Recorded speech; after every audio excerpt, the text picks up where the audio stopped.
अस्सलाम वालेकुम जोशीला ट्रैवलर्स। उम्मीद है तमाम दोस्त खैरियत से होंगे। मेरा नाम हम्माद शकील है और आज मैं विज़िट वीज़ा की एक और वीडियो लेके आप लोगों के साथ हाज़िर हुआ हूँ।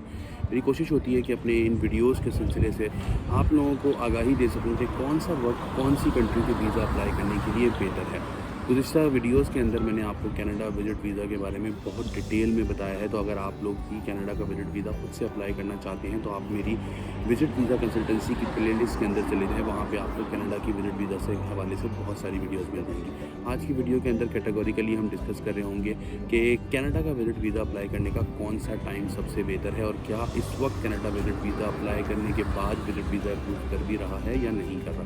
तो आइए दोस्तों, आज की वीडियो का आगाज़ करते हैं, मगर पहले हमारे चैनल को सब्सक्राइब कर लें और नोटिफिकेशन को ऑन कर लें।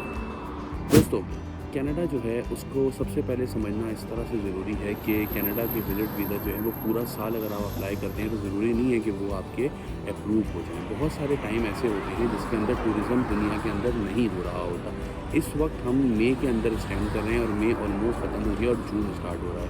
जून, जुलाई, अगस्त और कुछ सितंबर भी, ये महीने जो हैं पूरी दुनिया के अंदर टूरिज़्म के महीने समझे जाते हैं। मौसम बहुत अच्छा होता है, समर्स होते हैं, टूरिस्ट स्पॉट्स ओपन होते हैं और दूर दूर से लोग जो हैं वो दुनिया विज़िट करने के लिए आ रहे होते हैं। तो ये time Canada visit visa apply करने के लिए सबसे बेहतर है। उसका रीज़न ये है कि अगर आप इस वक्त विज़िट वीज़ा अप्लाई करते हैं कनाडा का, जिसमें आपकी इंटेंशन होती है कि मैं वहाँ जाके कुछ टूरिस्ट स्पॉट्स को विज़िट करूँगा और मैं वापस आ जाऊँगा, तो बहुत हद तक चांसेस हैं कि आपके विज़िट वीज़ा को अप्रूवल मिल जाएगी। अब सवाल इसके अंदर ये आता है, सबसे मेन इंपॉर्टेंट जो लोग पूछते हैं कि क्या फ्रेश पासपोर्ट के ऊपर विज़िट वीज़ा अप्लाई करने से वीज़ा आ जाता है या नहीं आता।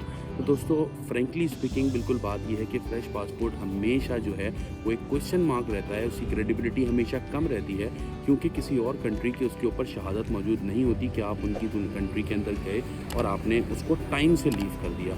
तो बहुत कम चांसेस होते हैं कि फ़्रेश पासपोर्ट के ऊपर वीज़ा आ जाए।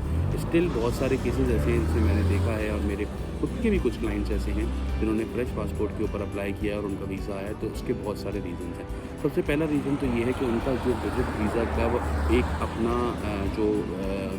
इसको हम बोलते हैं ना कि पर्पज़ ऑफ विज़िट जो था उनका वो बहुत ही यूनिक था, बहुत ही एक्यूरेट था और उनके पास उस एविडेंस को सपोर्ट करने के लिए सारी चीज़ें मौजूद थी, तो इसलिए उनका वीज़ा आ गया। दूसरा ये कि उनके फाइनेंशियल और उनके होम टाइज़ जो हैं वो बहुत ज़्यादा स्ट्रॉन्ग थे। मतलब पाकिस्तान में उनकी इनकम स्टेटमेंट बहुत ज़बरदस्त थी, बहुत ही बैलेंस थी, उनके अपने घर थे। मतलब कहीं से ऐसा नहीं लग रहा था कि वो दूसरे मुल्क में जाएंगे तो वहाँ पर जाके स्लिप हो जाएंगे। तो ये भी रीज़न है कि उनके फ्रेश पासपोर्ट के ऊपर वीज़ा आ गया। स्टिल मैं तमाम लोगों को यही रिकमेंड करता हूँ कि अगर आप विज़िट वीज़ा अप्लाई करना चाह रहे हैं किसी भी बड़ी कंट्री का, चाहे वो यूएसए हो, कनाडा हो या फिर वो यूके हो, तो कोशिश करें कि पहले थोड़ी सी ट्रैवल हिस्ट्री अपनी बना लें, ताकि आपकी जब एक दफ़ा ट्रैवल हिस्ट्री बन जाएगी तो बहुत अच्छे चांसेस रहेंगे कि आपके वीज़ा के जो अप्रूवल और सक्सेस रेट जो है वो बढ़ जाएगा। तो कोशिश करें कि पहले से वीज़ा अप्लाई करने से पहले कहीं बड़ी कंट्री का थोड़ी सी अपनी ट्रैवल हिस्ट्री बना लें। लास्ट ये कि अगर आपका भी समर्स का प्लान है विज़िट वीज़ा अप्लाई करने का कनाडा का, तो आपको कौन से डॉक्यूमेंट्स चाहिए होंगे। तो बड़ा मैं क्विक आपको एक रिव्यू दे देता हूँ कि आपको कौन कौन से डॉक्यूमेंट्स चाहिए होंगे।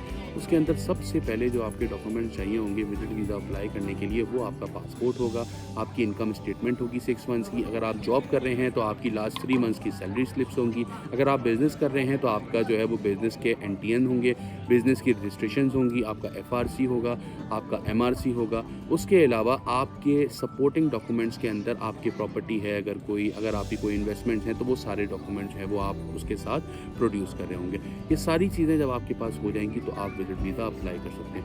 दोस्तों, अगर आपको इस सूरत हाल में ज़रा सी भी कन्फ्यूजन है तो आप हमसे कांटेक्ट करें। हमारे व्हाट्सएप नंबर 0333359981 पे हमारी टीम आपको भरपूर अंदाज के अंदर जो है वो गाइड भी करेगी, आपको बताएगी भी कि कौन कौन सी चीज़ों का आपने ख्याल रखना है अगर आप विज़िट वीज़ा अप्लाई कर रहे हैं। आई होप सो ये वीडियो आप लोगों को पसंद आई होगी। अगर आप लोग भी अब दोबारा से सोचने लग गए हैं वीज़ा अप्लाई करने के लिए तो हमसे कांटेक्ट कर लें। अपना बहुत ख्याल रखिएगा। अस्सलाम वालेकुम।